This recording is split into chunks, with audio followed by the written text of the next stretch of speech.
ये भाई ईरान का टमाटर है, नहीं छोड़ रहा है, इधर ही कर रहा है। ये भाई ईरान का टमाटर और प्याज आ रहा है यहाँ पे, ये नहीं छोड़ रहा है और लोग हड़ताल कर रहे हैं, नहीं छोड़ रहे हैं इसको। मुगचर बाजार है, सिवा बलूचिस्तान की जगह कर मुगचर बाजार है, यहाँ पे लोग इसको गिरा रहे, फेंक रहे हैं। हुकूमत तो शंकर के नाखुन में आरामी हुकूमत, लोग बहुत परेशान है, लेकिन ये हुकूमत नहीं समझ रहे, लोग परेशान है। और ये ईरानी गाड़ी को खाली कर रहे लोग, ये सारा में लोग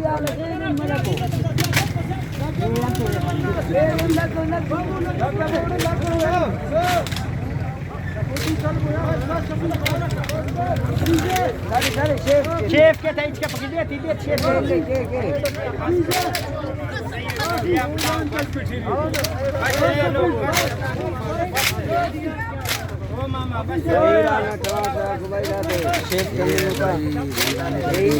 बाजार में बलूचिस्तान में उतार रहे हैं और हुकूमत ने ईरान का माल